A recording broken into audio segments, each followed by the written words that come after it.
So welcome back to Actified Chat, Communications Happenings and Trends. And let's go ahead and talk about this Dem win that just took place last Tuesday. So the Democrats narrowly won a congressional seat in a special election in Pennsylvania's 18th district. Though it may still be contested, this was a surprising victory in a district where Trump won in a landslide. It's in the middle of still country and had no Democratic candidate running during the last two elections, which kind of gives you an idea of how pathetic the Democrats are. Connor Lamb is a 33-year-old ex-Marine and former prosecutor who opposes a ban on assault rifles, like the one he used in this campaign ad. Lamb, just like newly elected Senator Doug Jones of Alabama, will most likely vote with Trump on many issues and has yet to criticize the president on anything. So in a recording obtained by The Atlantic from a closed-door fundraiser in St. Louis, Trump said the following: "The young man last night that ran, he said, 'Oh, I'm like Trump. Second Amendment, everything. I love the tax cuts, everything.' He ran on that basis. He ran on a campaign that said very nice things about me. I said, 'Is he Republican? He sounds like a Republican to me.'" Lamb even claimed that he would oppose House Minority Leader Nancy Pelosi. So what we need to ask ourselves here, as most of the party is claiming that they are a resistance against Trump, how can they push for these centrist or actually Republican-like candidates if they are in fact resisting? Well, we already know that the Democratic Congressional Campaign Committee, or the DCCC, has been pushing a strategy of wooing the conservative blue dogs to help defeat Republicans in the fall. With their need to actually take back 24 seats to be in the majority of the House again, they feel that the most of these seats belonged to blue dogs to begin with. So in order for them to win, they must push for conservative Democrats in these districts. The DCCC even has gone so far as to ask more progressive candidates to actually step down so that they could run more conservative ones in these districts. So in one such case, they actually provide opposition research against one of these more progressive candidates running for a seat in Texas, Laura Moser. So in the statement that appeared on the DCCC's website, they said, "Democratic voters need to hear that Laura Moser is not going to change Washington. She is a Washington insider who begrudgingly moved to Houston to run for Congress." So this move backfired for the DCCC since Moser actually came in second during the March 7th District 7 primary in Texas. And she will go on to she will go on for a runoff re-election against candidate Lizzie Pennell Fletcher, where Moser took about 24.3% of the vote and Fletcher took about 29.3% of the vote. So the move to embrace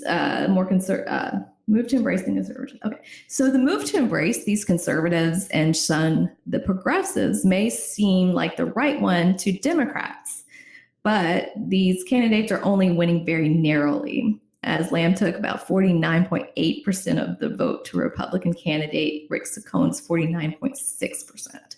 And there are a lot more elections coming up in which more progressive candidates are running, or they are actually in more progressive areas or districts. So the Democratic strategy here is run Republican-like candidates in districts so that they can take back the House and then subsequently vote with Trump, because that's resisting. This strategy is so flawed in so many ways, because what they're essentially doing is putting in candidates that mimic what they had under Obama, what they had in the Clinton era. And that is not a response to Trump that is viable, because these wins may be the immediate response to Trump and his policies, but in the long term, it's not going to prevent another Trump victory. It's not going to at all. if you think about it, when we in our story last week on Jim, on the or a couple of weeks ago on the West Virginia strike, that Jim Justice, he was a Democrat. The Democrats helped him get in, and what 6 7 months later, he went and changed his affiliation to Republican. So who's to say that people like Liam and Jones won't do that either? Right. I mean, you can never assure that that won't be the case. But the thing is that if you, they're trying to promote this term of conservative Democrat. I've seen this a few times very recently. Democrats should not be conservative. That is like an oxymoron or an antithesis of what a Democrat should be. Democrats should be liberal. They should be progressive. And the country in all the polls suggest that the country is leaning left.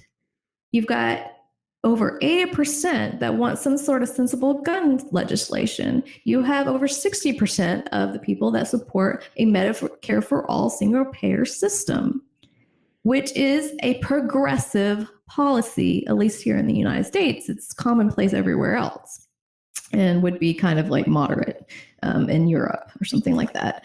But regardless, if you're going to push for candidates that don't support these policies, you're going to end up in the same situation that brought us Trump in the first place. At least that's what I'm seeing here.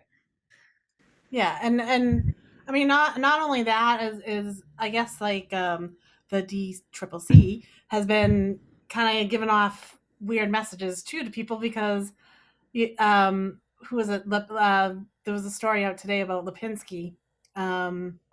He 7 years, or 7 terms he's done, and he's more of a conservative Democrat, and the DCCC is not going to endorse him for his thing. So how are they saying, okay, this is what we're going to do, this is our plan, but now we're not going to do it here?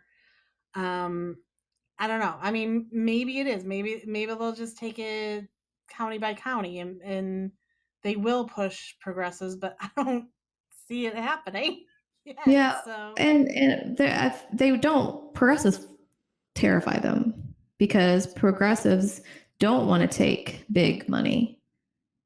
So if you have a whole wash of progressives coming in, and the people are like, oh wow, they won this without taking these campaign donations, these large donors money, and why isn't that senator doing the same thing?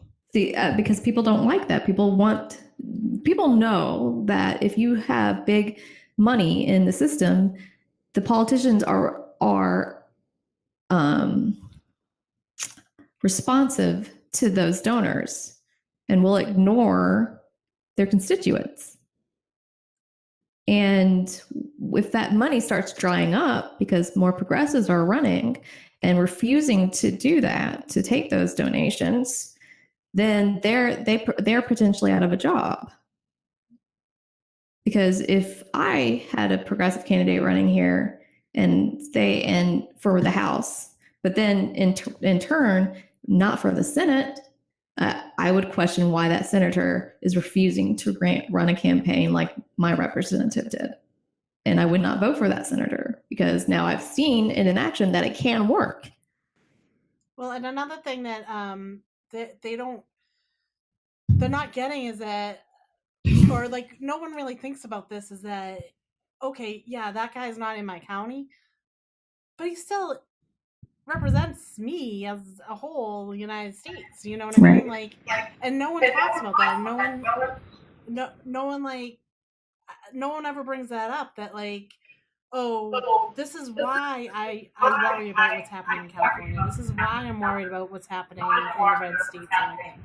And we all need to do that. I mean, the ones of us that can really need to, do this, because as we talked before, not everyone has time for it. Right. And we need to get the word out, and we need to get more people on board with these progressive candidates, and no matter where they are. Right. helping out as much as they can, even if that's just sharing tweets or following the candidate or something like that. I'm just going on a tangent. I mean, yeah. Well, if you think about it, somebody like Doug Jones, right? He was praised. His victory was monumental. Everybody was saying, "Oh, black women got him into office." And then what does he go do? He votes in the interest of corporations that would ultimately hurt minorities in this country. And so the very people that put him into office, he is betraying.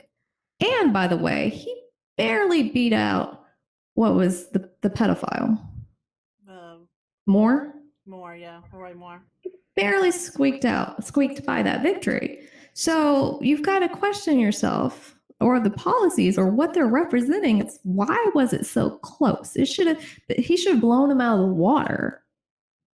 Well, it's so close because on policy, you can't tell them apart. It's just one is a pedophile. Yeah. Well, and one has an R next to the name, and the other has a D, and you're in a Republican district, so you get the uninformed voter going in and just going, oh, I always vote R. I'm just going to vote R. That's what I'm going to do. But I mean, this is the problem that, I mean, maybe way too many of us have gotten complacent. I mean, maybe, it's not all on the government. It is kind of somewhat on us too, Right. It is our responsibility to do some homework. We have to know who we're voting for. I think we mentioned this when we were talking to Pamela last week, right? Yep. If you don't know who you're voting for, why are you taking your time to vote?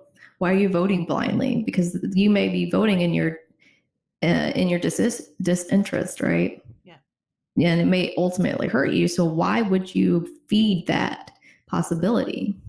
I don't know. I would hope that people could make more informed decisions, but I really don't know how to make them more informed because, again, people are working multiple jobs.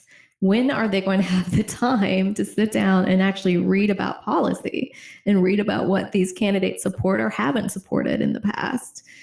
It's a problem. It's a real problem that I really just don't have a solution to.